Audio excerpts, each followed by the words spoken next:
ಬರ್ತಾ ಇದೆ ಅದು. ಅನಗತ್ಯವಾಗಿ ಕ್ರಿಯೇಟ್ ಮಾಡ್ತಾ ಇದ್ದಾರೆ. ಹಾಂ ಸರ್. ಅನಗತ್ಯವಾಗಿ ಅವರ ಅಜೆಂಡಾ ಇದೆಯಲ್ಲ, ಹಾಂ ಸರ್. ಅವ್ರು ತಗೊಂಡಿರೋದು ನ್ಯಾಷನಲ್ ಫ್ಲಾಗ್ ಅಥವಾ ಕನ್ನಡ ಫ್ಲಾಗ್. ಬಟ್ ನಾವು ವಿರೋಧ ಇಲ್ಲ ಯಾವುದೇ ಜೆಂಡಾ ಇದು ಮಾಡೋಕ್ಕೆ. ನಾಳೆ ಬಂದು ಈಶಾ ಮಾಡಬೇಕು ಎಲ್ಲ ಮಾಡೋಕ್ಕಾಗಲ್ಲ. ಸೊ ಅದಕ್ಕೆ ಯಾವ ಪರ್ಮಿಷನ್ ತಗೊಂಡಿದ್ರು ಅದನ್ನು ಆ ಭಾವನೆ ಮಾಡಬೇಕು. ಅದಕ್ಕೆ ಅವರು ಜಿಲ್ಲಾಡಳಿತದವರು ಸರ್ ಅಶೋಕ್ ಅವರು ಹೋಗ್ತವ್ರೆ, ಕುಮಾರಸ್ವಾಮಿ ಅವರು ಹೋಗ್ತಾರೆ, ಹೋಗಿ ಪ್ರೊಟೆಸ್ಟ್ ಮಾಡಿ ಪ್ರಚೋದನೆ ಆಗ್ತಾ ಇದೆ ಅಂತ ಸರ್. ಅವರೇ ಪ್ರಚೋದನೆ ಮಾಡ್ತಾ ಇದ್ದಾರೆ.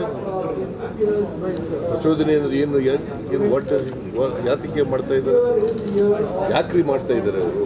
Sir, but then what is the solution right now? Like in Mandya also, in Bangalore also, they are protesting in a big way. No, my point is why they are instigating people. What for? Let me know. What for they are instigating? Why they are instigating? Election ಬರ್ತಾ ಇದೆ, ಅದಕ್ಕೋಸ್ಕರ ಇವೆಲ್ಲ ಮಾಡ್ತಾ ಇದ್ದಾರೆ. ಎಲೆಕ್ಷನ್ಗೋಸ್ಕರ ಇವೆಲ್ಲ ಮಾಡ್ತಾ ಇದ್ದಾರೆ. ಅವರು ನಮ್ಮದೇನು ತಕರಾರಿಲ್ಲ. ಅವ್ರು ಯಾವ ಪಂಚಾಯತಿಯವರು ಏನು ಪರ್ಮಿಷನ್ ಕೊಟ್ಟಿದ್ರು ಅದ್ರ ಪ್ರಕಾರ ನಡ್ಕೊಂಡಿದ್ರೆ ಜಿಲ್ಲಾಡಳಿತ ಯಾಕೆ ಇಂಟರ್ಫಿಯರ್ ಆಯ್ತಿದ್ರು? ಸಿದ್ದರಾಮಯ್ಯ ಹಿಂದೂ ವಿರೋಧಿ, ಹನುಮ ಧ್ವಜ ವಿರೋಧಿ ಅಂತೆಲ್ಲ ಕೂಗ್ತಾ ಇದ್ದಾರೆ ಸಿದ್ದರಾಮಯ್ಯ. ಬಿಜೆಪಿ ಹೇಳ್ತಾರೆ ಅವ್ರಿಗೆ ಬೇರೆ ಇನ್ನೇನು ಇದು ನನ್ನ ಮೇಲೆ ಹೇಳೋಕ್ಕೆ. ಅದಕ್ಕೆ ಹಿಂದೂ ವಿರೋಧಿ ಏನು, ನಾನು I am Hindu. But I love all people.